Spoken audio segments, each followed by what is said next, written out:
जय माता दी दोस्तों, मैं हूँ ऋचा सिन्हा और मेरे चैनल पे आप सभी का बहुत बहुत स्वागत है।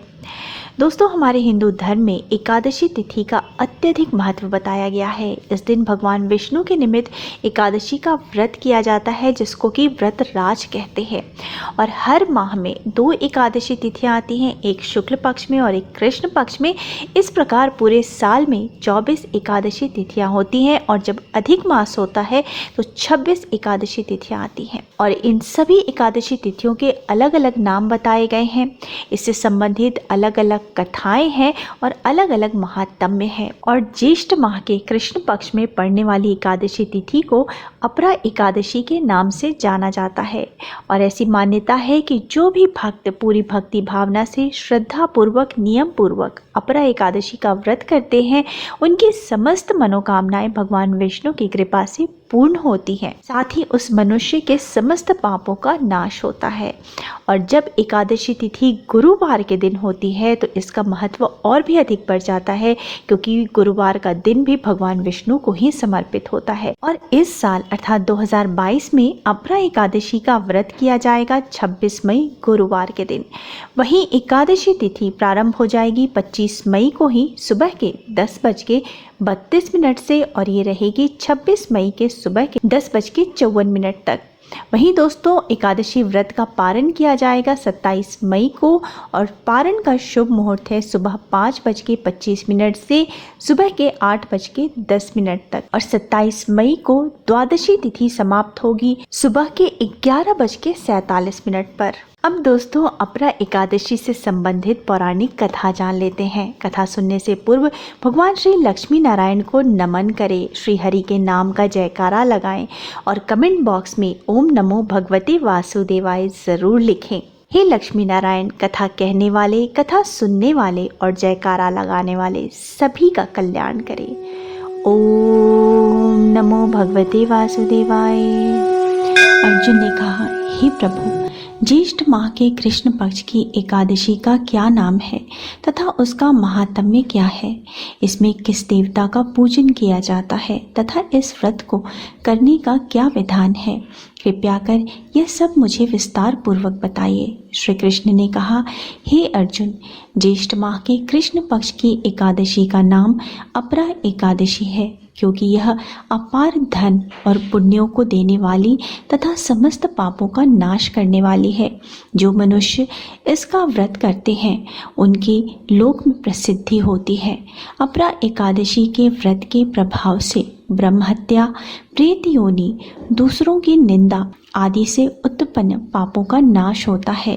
इतना ही नहीं, स्त्री गमन, झूठी गवाही, असत्य भाषण, झूठा वेद पढ़ना, झूठा शास्त्र बनाना, ज्योतिष द्वारा किसी को भरमाना, झूठा वैद्य बनकर लोगों को ठगना आदि भयंकर पाप भी अपरा एकादशी के व्रत से नष्ट हो जाते। युद्ध क्षेत्र से भागे हुए क्षत्रियों को नरक की प्राप्ति होती है, किंतु अपरा एकादशी का व्रत करने से उसे भी स्वर्ग की प्राप्ति हो जाती है। गुरु से विद्या अर्जित करने के उपरांत जो शिष्य गुरु की निंदा करते हैं तो वे अवश्य ही नरक में जाते हैं। अपरा एकादशी का व्रत करने से इनके लिए स्वर्ग जाना संभव हो जाता है। तीनों पुष्करों में स्नान करने से या कार्तिक माह में स्नान करने से अथवा गंगा जी के तट पर पितरों को पिंड दान करने से जो फल प्राप्त होता है, वही फल अपरा एकादशी का व्रत करने से प्राप्त होता है। बृहस्पति के दिन गोमती नदी में स्नान करने से, कुंभ में श्री केदारनाथ जी के दर्शन करने से तथा बद्रिकाश्रम में रहने से तथा सूर्य ग्रहण एवं चंद्र ग्रहण में कुरुक्षेत्र में स्नान करने से जो फल सिंह राशि वालों को प्राप्त होता है, वह फल अपरा एकादशी के व्रत के समान है। जो फल हाथी घोड़े के दान से तथा यज्ञ में स्वर्ण दान से प्राप्त होता है, वह फल अपरा एकादशी के व्रत के फल के बराबर है। गौ तथा भूमि या स्वर्ण के दान का फल भी इसके फल के समान ही होता है। पाप रूपी वृक्षों को काटने के लिए यह व्रत कुल्हाड़ी के समान है। तथा पापरूपी अंधकार के लिए सूर्य के समान है। अतः मनुष्य को इस एकादशी का व्रत अवश्य ही करना चाहिए। यह व्रत सब व्रतों में उत्तम है। अपरा एकादशी के दिन श्रद्धा पूर्वक भगवान श्री विष्णु का पूजन करना चाहिए। इससे अंत में विष्णु लोक की प्राप्ति होती है। इसकी प्रचलित कथा के अनुसार प्राचीन काल में महीध्वज नामक एक धर्मात्मा राजा था। उसका छोटा भाई व्रजध्वज बड़ा ही क्रूर, अधर्मी तथा अन्यायी था। वह अपने बड़े भाई से द्वेष रखता था। उस पापी ने एक दिन रात्रि में अपने बड़े भाई की हत्या करके उसकी देह को एक जंगली पीपल के वृक्ष के नीचे गाड़ दिया। इस अकाल मृत्यु से राजा प्रेत आत्मा के रूप में उसी पीपल पर रहने लगा और अनेक उत्पात करने लगा। एक दिन अचानक धौम्य नामक ऋषि उधर से गुजरे। उन्होंने प्रेत को देखा और तपोबल से उसके अतीत को जान लिया। अपने तपोबल से प्रेत उत्पात का कारण भी समझा।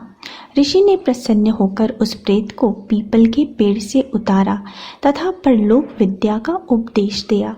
दयालु ऋषि ने राजा की प्रेत योनि से मुक्ति के लिए स्वयं ही अपरा एकादशी का व्रत किया और उसे अगति से छुड़ाने को उसका पुण्य प्रेत को अर्पित कर दिया। इस पुण्य के प्रभाव से राजा की प्रेत योनि से मुक्ति हो गई। वह महर्षि को धन्यवाद देता हुआ दिव्य देह धारण कर पुष्पक विमान में बैठकर स्वर्ग को चला गया। हे राजन, यह अपरा एकादशी की कथा मैंने लोकहित के लिए कही है। इसे पढ़ने या सुनने से मनुष्य सब पापों से छूट जाता है। अपरा अर्थात अपार या अतिरिक्त। जो प्राणी एकादशी का व्रत करते हैं उन्हें भगवान श्री हरि विष्णु की अतिरिक्त भक्ति प्राप्त होती है। भक्ति और श्रद्धा में वृद्धि होती है। ओम नमो भगवते वासुदेवाय। बोलो लक्ष्मी नारायण की जय। दोस्तों, अब ध्यान पूर्वक श्री विष्णु भगवान की स्तुति का श्रवण करें या पठन करें।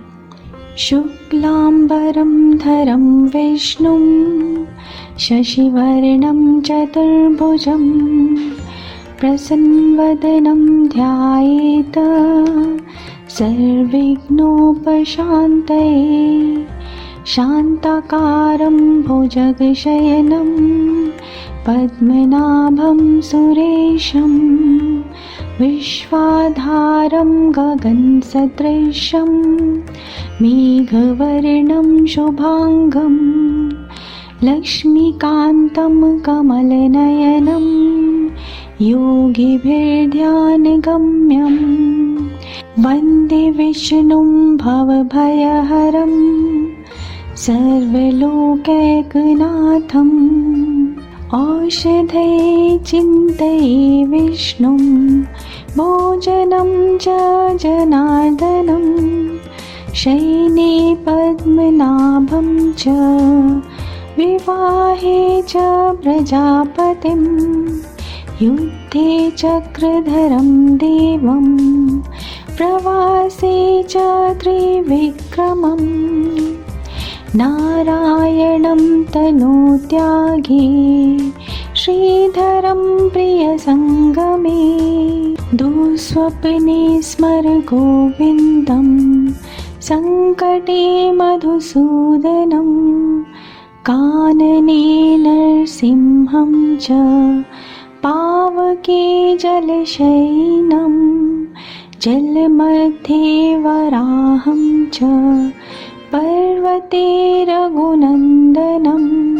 गमनिवामनं चैव सर्वकार्येषु माधवं षोडशैतानि नामानि प्रातरुत्थाय यः पठेत् सर्वपापविनिर्मुक्तो विष्णुलोके महीयति। ओम वैष्णवे नमः। दोस्तों, अगर आपको मेरा आज का वीडियो अच्छा लगा है तो वीडियो को लाइक कर दीजिए, फैमिली एंड फ्रेंड्स के साथ शेयर कर दीजिए और मेरे चैनल को सब्सक्राइब करना मत भूलिए। मिलते हैं अगले वीडियो में। तब तक स्वस्थ रहिए, सुरक्षित रहिए और अपना बहुत बहुत ध्यान रखिए। जय माता दी।